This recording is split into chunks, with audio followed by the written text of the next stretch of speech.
Hi there, and welcome to our video on finding book bloggers and evaluating book bloggers.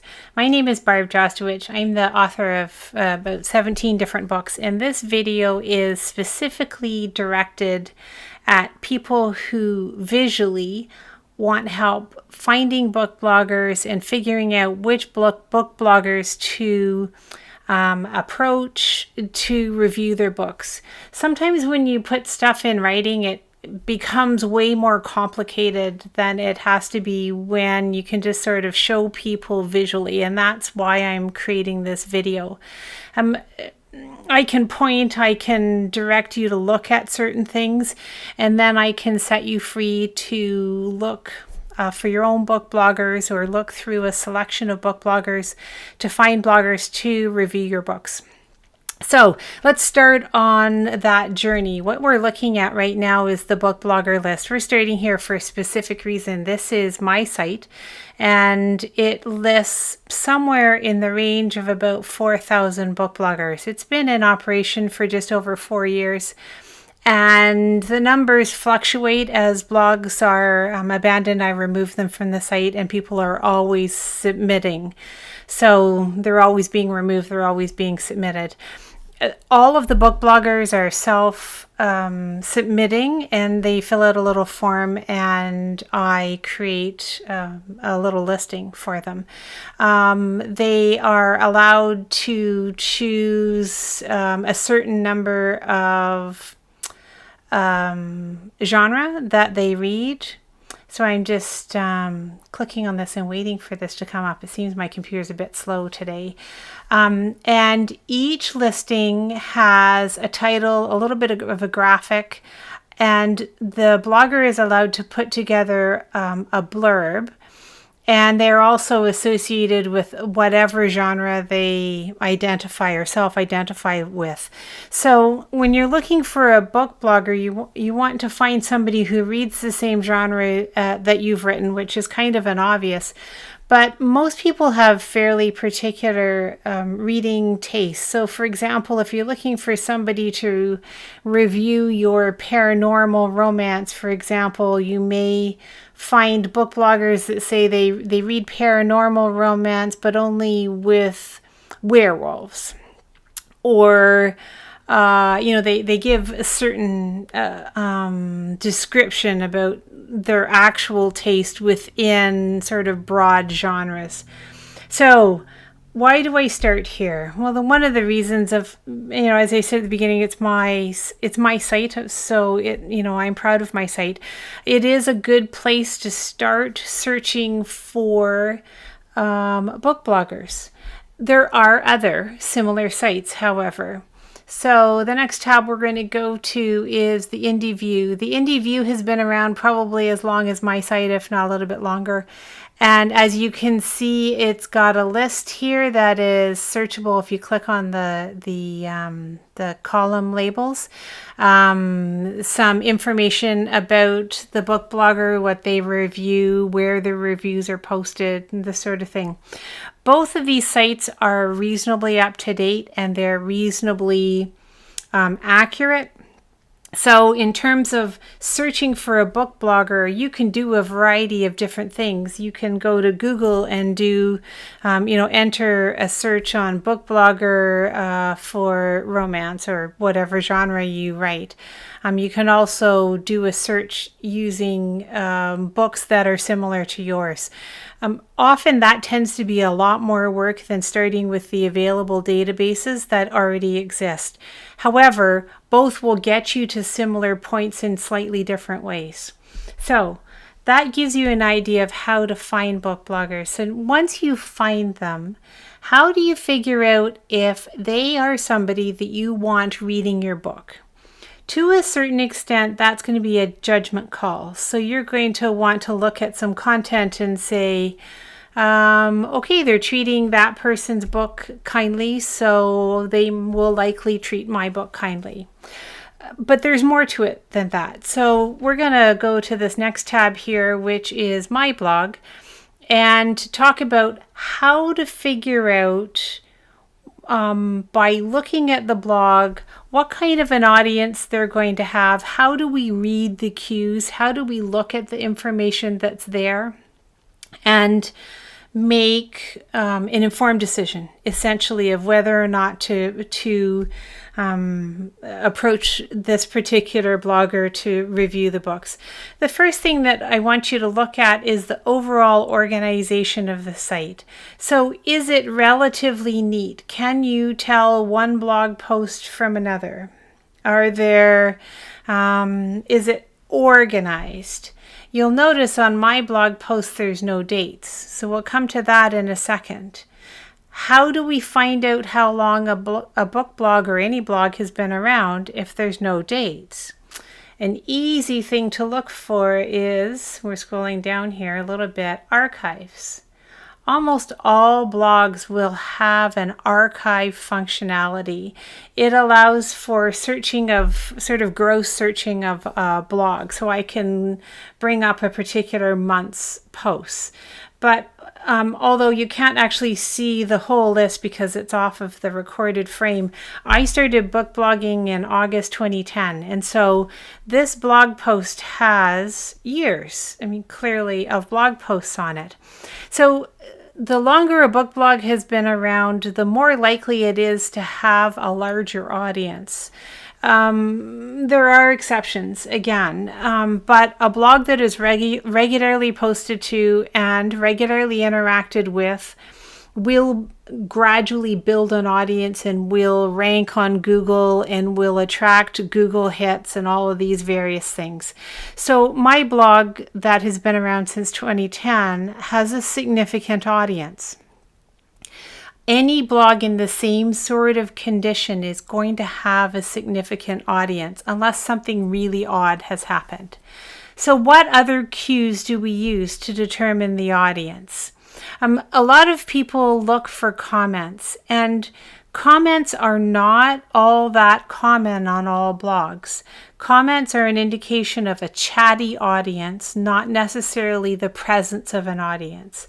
So if you see a blog that has no comments, it doesn't necessarily mean it has no audience.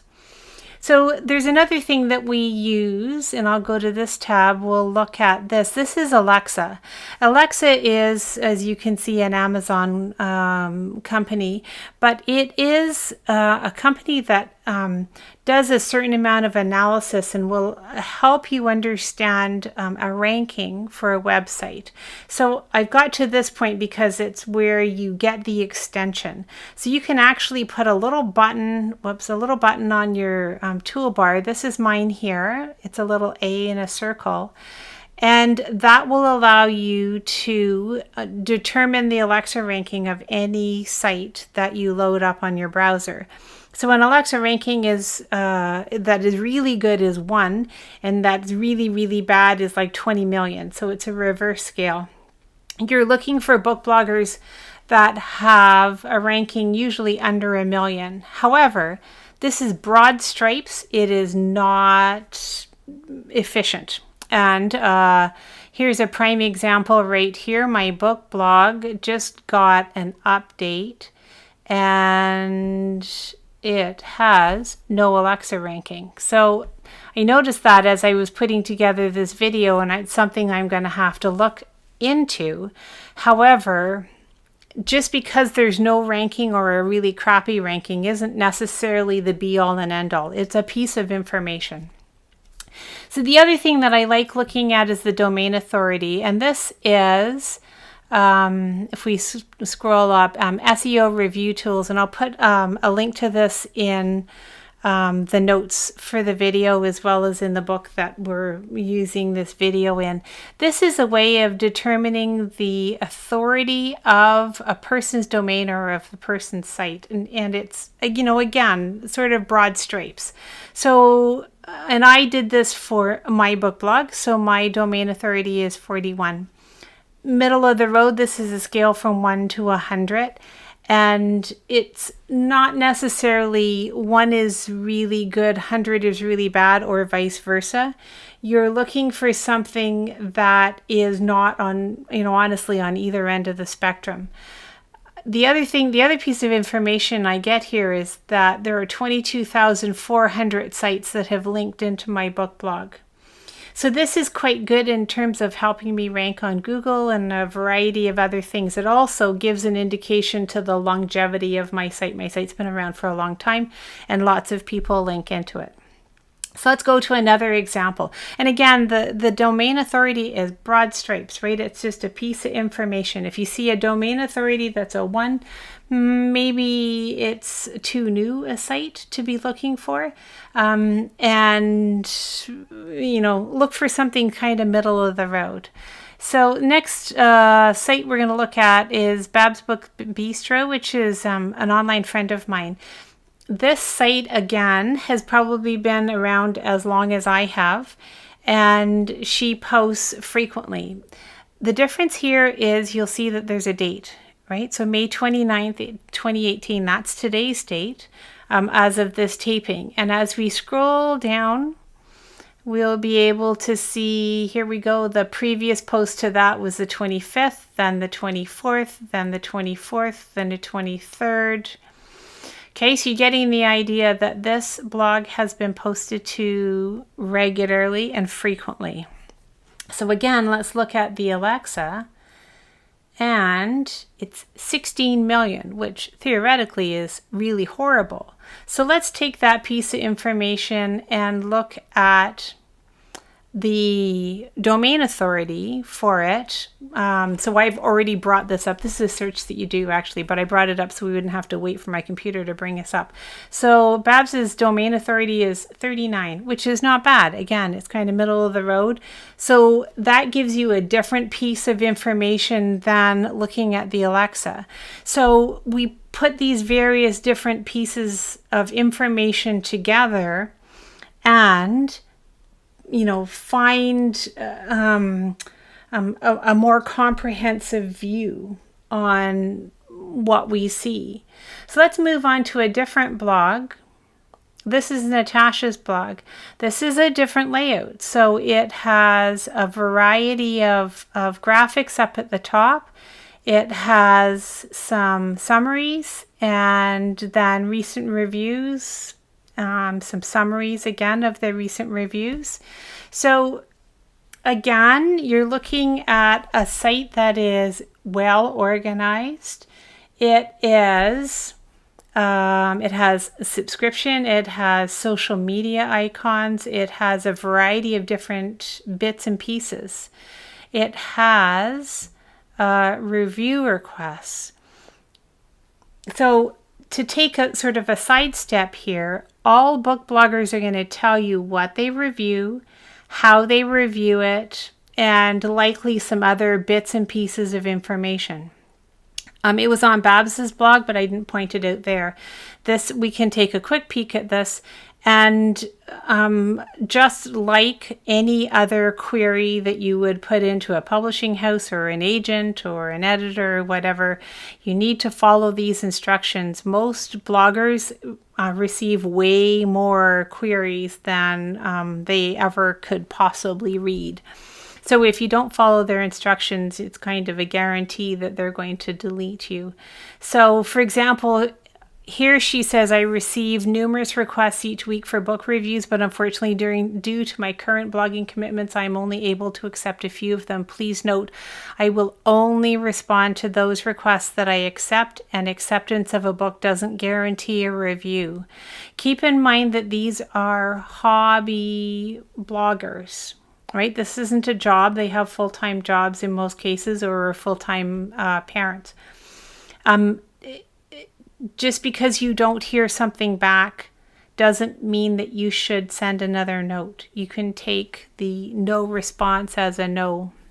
Most of them won't take the time to respond. So let's look at another one. This is another book blog that has been around for a long period of time as well. So if we look here, we've got dates. The latest post is May 29th, so very current. We can go through and see the posts, see what is shared, see how it is shared. It's fairly well organized. It is probably fairly well run. I mean, if you just look at how well it's organized, you can sort of make certain assumptions. If we go back up to the top, we can look and see that there's reviews, there's recommendations, there's requests. So if you want to have your book review, you need to follow the instructions. So what else do we look for other than blog posts that are current and well organized and whatever else? We're going to look at the posts and make sure that they are kind, they're fair and balanced. There's nothing wrong with having a book review of a book that the book blogger didn't like, as long as the review is about the book and a constructive criticism of the book, not a you're ugly, you're stupid kind of review. You want to make sure that they treat other authors' books well and respectfully, and that's an indication that they will treat your book fairly and responsibly.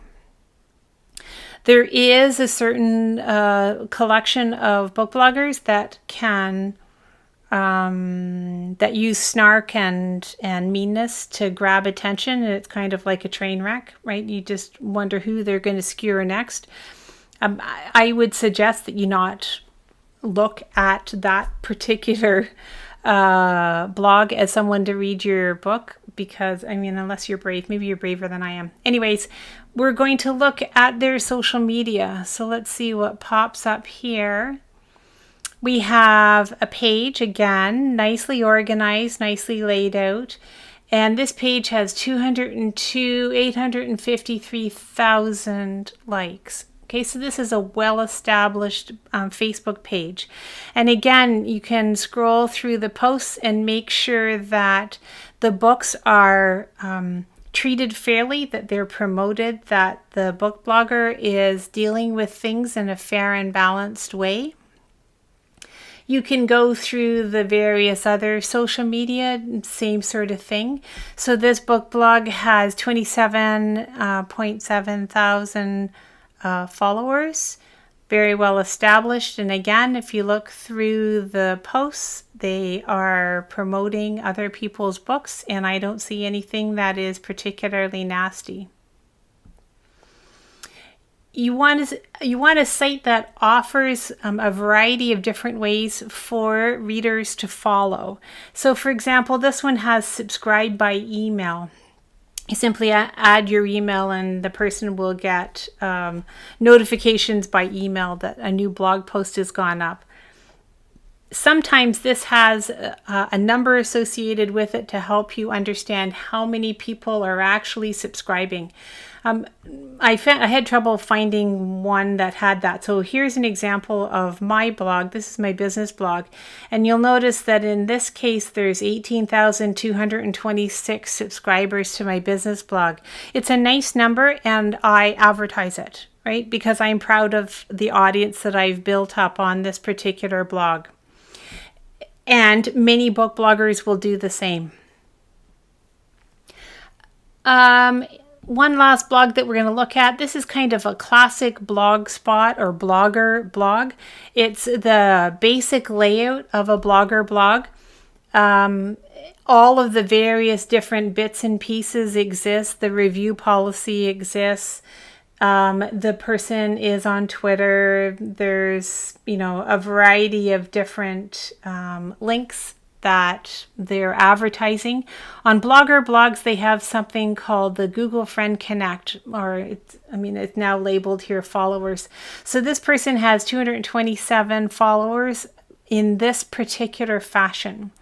Blog Lovin' is another way of following blogs, and that's for sort of a discussion at another time. Oh, no, apparently I clicked on it, so it's coming up. So the people can subscribe to blogs using Blog Loving, and they can get notification in their inbox when the person has posted a new blog.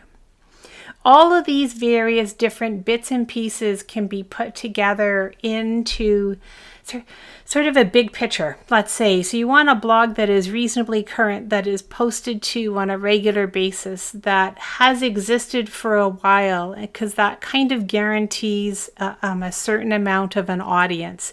You look for clues of other indications of audience, things like subscriber numbers, if they actually give that.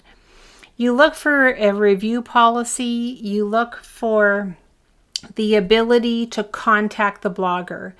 There's lots of bloggers out there that don't take submissions, and there's no way of obvious way of contacting them. I mean, just from the numbers on my database alone, I've got like 4,000 book bloggers. If you can't find a way of contacting a blogger, move on. Go to the next name on the list. There's plenty of them. You want to make sure that everything is fair and balanced, and that they have a social media and subscriber audience that they're sending the information out to. Then you write them a really nice letter with an official query, and you hope that they accept your book. I hope this helps. I hope you have a better idea of how to find a book blogger that will be valuable to promoting your particular book. Good luck with it.